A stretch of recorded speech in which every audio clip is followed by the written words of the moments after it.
먼저 하나님께 감사를 드립니다. 제가 이 자리에 서서 말씀을 전한다는 것 자체가 이미 하나님께서 살아계시다는 증거입니다. 그리고 또 이 자리를 기꺼이 내어주신 우리 높은 뜻 우신교회 담임 목사 우리 박상희 목사님께도 감사의 말을 전하도록 하겠습니다. 오늘 말씀 제목은 영생입니다. 지금부터 영생에 대해서 낱낱이 파헤쳐 드리겠습니다. 영생이 뭔지 궁금하다, 나도 영생 한번 살아보자 원하시는 분들은 이 설교를 끝까지 들어주시길 바랍니다. 여기까지 유튜브용 멘트였습니다. 이렇게 이야기를 해야 끝까지 듣는다고 하더라고요. 영생이란 말을 참 많이 들었습니다. 영원한 생명을 이제 줄여서 영생이라고 하지요. 한자로는 이제 길영자를 쓰고 날생자를 써서 영원한 생명 혹은 영원히 산다라고 말할 수 있겠습니다. 그리고 영어로 보면 eternal life, 영원한 끊임없는 삶이라고 할 수 있습니다. 일단 단어 자체가 주는 뉘앙스에서 우리는 영원히 사는 것, 우리가 지금까지 교회를 다니면서 들어왔던 저 천국에서 영원한 삶을 떠올리며 사는 것이 우리가 알고 있는 영생이라는 것입니다. 우리는 영원한 생명을 가지고 싶어 합니다. 이것은 예수님을 믿고 안 믿고를 떠나서 죽음이라는 인간의 한계 속에서 과거, 현재, 그리고 미래까지 인류는 계속해서 갈망하는 주제가 바로 영원한 생명일 것입니다. 사람들은 죽는 것이 두렵기 때문에 영원히 살고 싶어 한다면 우리 예수님을 믿는 사람들의 영생은 모든 아픔과 슬픔이 사라지고 눈물도 없고 오직 기쁨과 또 그 기쁨에서 나오는 찬양이 가득한 저 천국의 삶일 것입니다. 그리고 그 삶을 소망하면서 살고 있습니다. 이 지긋지긋한 삶을 얼른 끝내고 혹은 고난 가운데서 제발 예수님이 다시 오시기를 바라며 하루하루를 살아가는 분들은 천국에 모든 소망을 두고 그 영원한 삶을 바라며 살고 있습니다. 우리 우신교회 이 설교를 듣고 있는 모든 성도님들에게 질문을 하도록 하겠습니다. 영생이 뭐라고 생각하십니까? 나에게 영생이란? 제가 설교를 준비하면서 리서치를 하나 했습니다.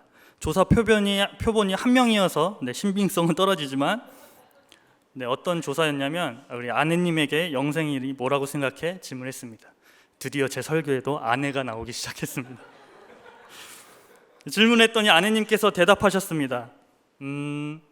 예수님과 동행하는 것? 적잖이 당황했습니다. 사실 설교 원고 진행상 여기서는 천국, 하늘나라 이 정도의 대답이 나와야 이제 제가 설교를 하고 이제 다음 단계로 진행하는데 굉장히 고급진 표현이 나와서 당황을 했습니다. 우리 우신교회 성도님들은 다들 수준이 높으셔서 다들 이렇게 생각하셨을 거라고 생각합니다. 처음에는 그래도 죽어서 가는 하늘나라 생각했다가 그게 아니지, 이 땅에서도 하나님 나라를 사는 것이, 그 하나님 나라를 누리며 사는 것이 영생이지라고 한 번 더 이런 믿음의 고백을 하는 분들이 많았을 것으로 생각합니다. 근데 그게 과연 정답일까요? 네, 정답입니다. 맞추셨다고 해서 다른 채널로 옮기시면 안 됩니다. 그러나 아내와 이 영생에 대해서 이야기하면서 느낀 것은 약간 이런 느낌입니다. 마치 시험 보기 전 달달달 외워서 문제에 맞는 답은 썼지만 왜 그 문제의 답이 그 답인지 모르는 그런 느낌을 지울 수가 없었습니다. 영생에 대해서 모두가 알지만 제대로 설명할 수 없는, 설명은 하지만 설명에서만 끝나고 영생을 누리지 못하는 상황이 우리 삶에 펼쳐져 있기 때문입니다. 말씀을 준비하면서 이 영생에 대해서 굉장히 어려움을 느꼈습니다. 저번 주 우리 영화 목사님께서도 하셨던 거듭남도, 제가 하는 영생도 정말 어렵습니다. 신기하게도 이렇게 어려운 주제들만 나오면은 다른 분들이 설교를 하는지 저는 잘 모르겠습니다. 도대체 영생이 뭘까? 영생이 뭘까? 설교를 준비하면서 고민하다가 성경 어플에 있는 영생이란 단어를 검색해 보았습니다. 목사님들께서 설교를 할 때 이런 이야기 많이 하시더라고요. 무슨 단어가 구약에는 몇 번, 신약에는 몇 번 나온다. 저도 찾아봤더니 구약에는 영생이란 단어가 4번이 나왔습니다. 그리고 신약에서는 47번이나 나왔습니다. 구약보다 신약이 한 10배는 더 나오더라고요. 그 가운데서 복음서에서만 31번이 나왔고 그 중에서도 요한복음에서만 19번이 나왔습니다. 다른 복음서는 다 한 자릿수인데 요한복음만 2자릿수를 기록하고 있습니다. 굉장히 중요한 포인트죠. 요한복음이 영생에 대해서 무언가 말하고 싶다라는 게 있다는 뜻입니다. 그래서 그 요한복음에 나오는 말씀 영생이란 단어를 클릭해 봤습니다. 클릭해 봤더니 그를 믿는 자마다 영생을 얻게 하려 하심이라. 나를 보내신 이를 믿는 자는 영생을 얻었고 심판에 이르지 아니하나니 사망에서 생명으로 옮겼느니라. 이 떡을 먹으면 영생하리라 등 저희가 자주 들었던 구절들 속에서 영생이란 단어가 포함되어 있었습니다.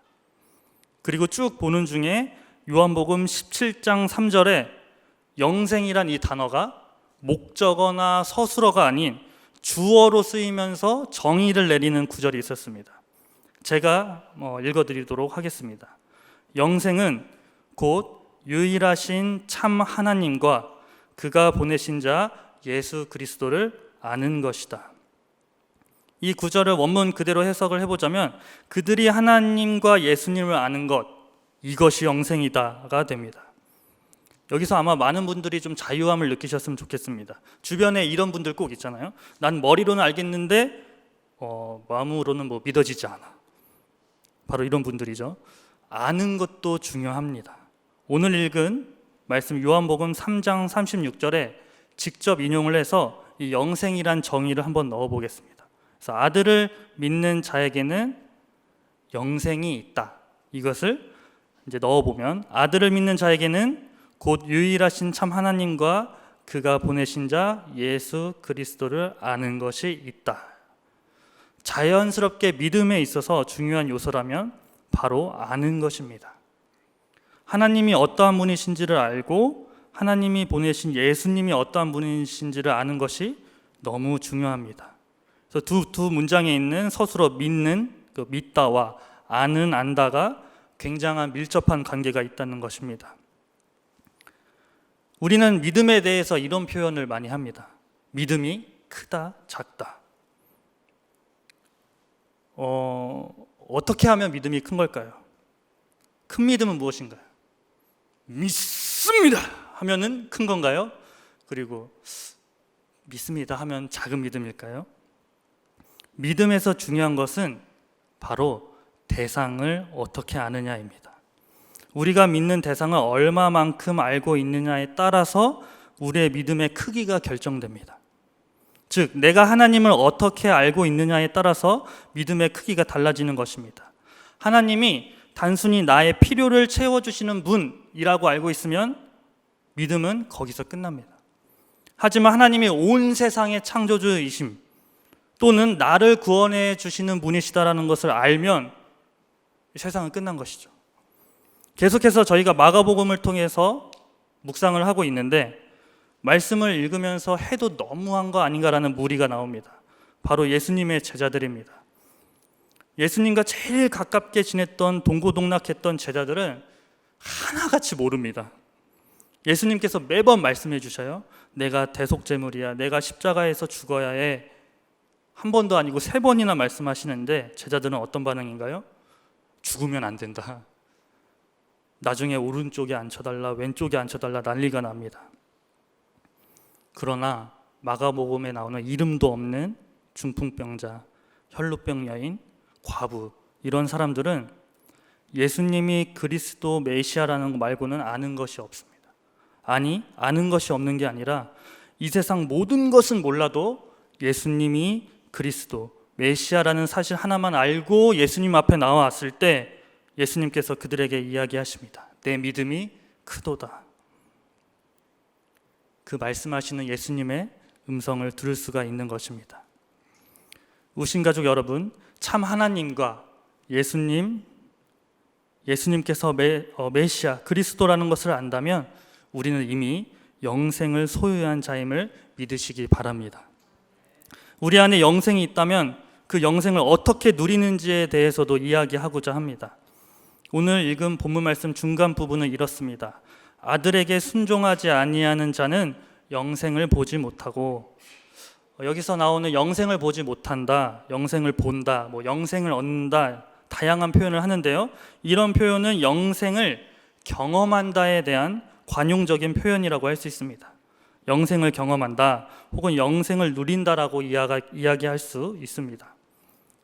영생, 즉 하나님과 예수님을 아는 것을 잘 누리려면 어떻게 해야 할까요? 영생에서 빼놓을 수 없는 요소가 하나가 있습니다. 그것은 바로 시간 개념입니다. 영원하다는 것은 시간이 이제 지속된다는 뜻이죠. 우리는 영원을 사모하는 마음이 있습니다. 하나님께서 주셨지만 또 우리의 인간으로 바라본다면 시간이라는 이 한계 속에서 살고 있기 때문에 영원을 사모하는지도 모르겠습니다. 우리는 태어나고 살다가 죽음이라는 인생 가운 그 한정된 시간 속에서 살고 있습니다. 헬라어에는 이 시간, 때를 나타내는 두 단어가 있습니다. 첫 번째는 크로노스입니다. 그리고 두 번째는 카이로스입니다. 단어가 비슷해서 매번 헷갈리는데요. 첫 번째 크로노스는 바로 과거에서 현재를 거쳐 미래로 향하는 일정한 흘러가는 시간을 이야기합니다. 흘러가는 시간으로 우리 모두에게 주어진 시간이라는 것입니다. 저희 말씀에도 이 크로노스 단어가 나오는데요. 역대상, 역대하 할 때 그 역대기가 바로 이 크로니클스, 크로노스에서 나오는 단어입니다. 반대로 카이로스는 특별한 시간을 이야기합니다. 기독교는 이것을 하나님의 때라는 표현으로 자주 사용을 합니다. 우리는 이 크로노스 시간, 흘러가는 시간 속에서 살다가 어느 날 예수님께서 찾아오시는 그 카이로스의 시간을 경험했습니다. 근데 저는 지금 돌아보니까 예수님께서 찾아오시지 않았는데도 카이로스의 시간을 경험한 적이 있습니다. 제가 중학교 2학년 때입니다. 처음으로 수련회를 갔습니다.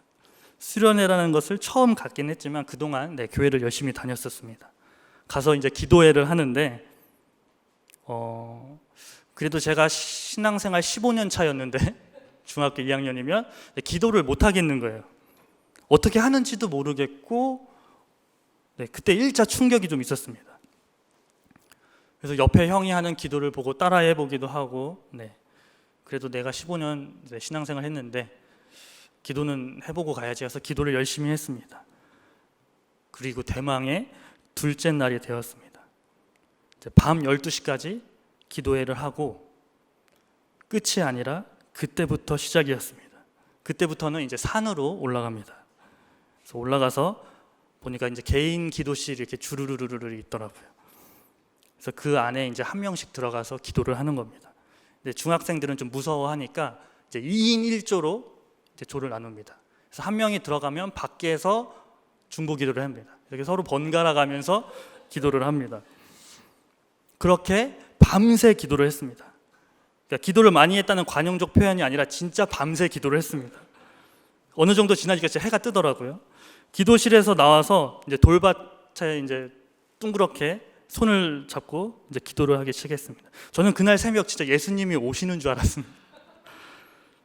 지금까지 기도한 게 아까워서라도 진짜 열심히 부르짖었습니다. 그때 수련의 주제가 대각성이었어요. 세 글자, 대각성. 무슨 뜻인지도 모르고 대각성을 달라고 하나님을 애타게 찾았습니다. 그런데 그날 하나님은 저에게 찾아오시지 않았습니다. 그리고 해가 떴고 기도회는 끝이 났습니다. 저는 산을 내려오면서 진짜 펑펑 울었습니다. 아니 적어도 이 정도 하면은 만나주지는 못할 망정 음성 정도는 들려주실 수 있는 거 아닌가라는 생각이 들었습니다. 그런데 그 순간 깨달았습니다. 아, 하나님이 계시구나. 하나님은 내가 만나달라고 내가 기도한다고 움직이시는 분이 아니시구나라는 것을 그때 깨달았습니다. 내 기도가 도깨비 방망이가 아니구나라는 것을 확실히 깨달았습니다. 그날 수련회가 저에게는 카이로스의 시간이었습니다. 누구는 그 기도회가 그냥 흘러가는 시간이었을지 모르지만 빨리 끝나기를 바라는 기도회였을지 모르지만 저에게는 하나님께서 찾아오시지 않음으로 찾아오신 시간이었습니다. 저는 그때부터 신앙생활이 시작되었습니다. 그리고 지금까지 이어지고 있습니다. 연세대 김학철 교수님은 이 카이로스의 시간을 이렇게 표현하셨습니다. 깊이로 흐르는 시간, 두께로 흐르는 시간. 저희가 지금 계속 예배를 못 드리고 이제 영상 예배로 드리고 있잖아요. 저는 이것을 이미 경험한 적이 있습니다. 군대에 있을 때 일인데요. 이렇게 예발을 다 쓰면 안 되는데 오늘만 살겠습니다. 제가 군악대를 다녀왔습니다. 특기를 적으라고 해서 이제 그동안 교회 오빠로 갈고 닦았던 뭐 기타, 베이스, 뭐 드럼 다 칠 수 있다 이렇게 써서 냈더니 이제 군악대에서 컨택이 들어왔어요. 그래서 그래, 그냥 들어가서 삽질하는 것보다는 군악대 들어가는 것이 낫겠다라고 이제 들어갔습니다. 그 군악대 만남이 이제 잘못된 만남이었다는 걸 이제 뒤늦게 깨달았지만, 저는 이제 군악대 들어가서 트럼본이라는 악기를 맡게 됐습니다. 네, 군악대는 현악기는 없더라고요. 행사에 가서 이제 윈드 오케스트라라고 하죠. 바람을 넣어서 소리를 내는 악기를 새로 배워야 했습니다. 그래서 트럼본이라는 악기는 이제 이것은 트럼펫, 트럼본은 이렇게 왔다 갔다 거리는 그 악기를 트럼본이라고 합니다. 새로운 악기를 배운다는 것은 정말 어려운 일이었습니다. 행사에 이제 투입을 바로 해야 되기 때문에 빨리 배울수록 좋은데 이게 말처럼 쉽지 않았습니다. 그러던 어느 날 충격적인 소식을 듣습니다. 트럼본에서 짬이 제일 많으신 트럼본 선임이 저를 교회에 가지 못하게 했습니다. 그 군악대 안에서 제일 왕고, 제일 선임이 교회를 다니고 있었어요. 그래서 사실 그 제안을 했을 때 제일 왕고가 아니야, 우리 배종훈 이병은 교회를 가야 돼라고 말한다면은 교회를 갈 수 있는 상황인데, 이제 그 최고 선임도 이제 그렇게 말을 못하고, 그래 그러면 배종원을 계속 연습을 시켜라라고 말을 한 거였죠. 종교의 자유가 있는 대한민국에서 살면서 교회를 못 가는 날이 올 거라고는 생각지도 못했습니다. 그리고 저는 연습실에 앉아서 트럼본을 불며, 하나님, 제가 이 자리에 앉아 트럼본을 불지만 이것이 주님께 드리는 예배입니다라고 6개월을 혼자 그렇게 예배를 드렸습니다. 6개월 동안 교회에 가지 못했던 그 순간이 주님을 가장 깊게 만났던 카이로스 시간 중에 하나입니다. 오늘 코로나로 인해 교회를 못 가는 이 상황 속에서 우리 성도님들이 드리는 예배는 그냥 매주 드리는 혹은 매주 흘려보내는 크로노스의 시간입니까? 아니면 비록 집이지만, 가고 싶은 교회를 못 가고 있지만 각자가 있는 그곳에서 하나님을 더 깊게 만나는 카이로스의 시간을 보내고 계십니까? 더 넓혀서 우리 인생이 그냥 흘러가는 크로노스 시간에 방치되어 있습니까? 아니면 나를 사랑하셔서 나를 구원해 주신 말도 안 되는 복음으로 말미암아 특별한 시간, 카이로스의 시간을 보내고 계십니까? 우리가 영생을 경험하고 누리는 것은 바로 이 카이로스의 시간을 보내는 것입니다. 예수님께서 이 카이로스의 시간을 통해 우리에게 찾아오십니다. 예수님께서 찾아오실 때 그냥 오시는 것이 아닙니다. 예수님께서는 영원한 시간과 무한한 공간의 지평으로 우리에게 찾아오십니다. 영원하신 예수님께서 태초에 말씀이 계시니라. 태초 전부터, 영원부터 영원까지 계시는 예수님께서 내 삶에 들어오는 것입니다. 크고 크신 예수님, 그런 예수님을 아는 것, 그런 예수님을 만나는 것, 그런 예수님과 더불어 사는 것, 영원 전부터 영원까지 우리를 사랑하시는 그 예수님을 통해 우리는 영원한 시간을 경험하게 되는 것입니다. 우리의 문제, 우리의 고난은 그 영원하신 예수님 앞에서 지극히 보이지도 않게 작게 되는 이 역사가 경험되어지고, 이것이 바로 영원한 생명이라는 것입니다. 그래서 저 죽어서 천국에 가서 누리는 것만이 아니라 지금 이 순간, 그리고 이곳에서부터 영원한 생명이 시작되는 것입니다. 영원을 경험할 때, 영생을 누릴 때 우리는 우리의 작음을 깨닫게 됩니다. 그리고 그분의 크심을 깨달으며 세례 요한이 선포했던 나는 쇠하여야 하겠고 그는 흥하여야 한다라는 이 믿음의 고백이, 영생을 누리는 삶의 고백이 우리 입술에서도 동일하게 고백되어질 수 있다는 것입니다. 오늘은 종려주일입니다. 예수님께서 나귀를 타시고 예루살렘 성에 입성하셨습니다. 그리고 하루하루 십자가를 향해 가십니다. 그래서 우리는 이 한 주를 기념하여 고난 주간으로 보내고 있습니다. 매년 보내는 고난 주간이기에 크로노스의 시간으로 무의미하게 보내지 않기를 소망합니다.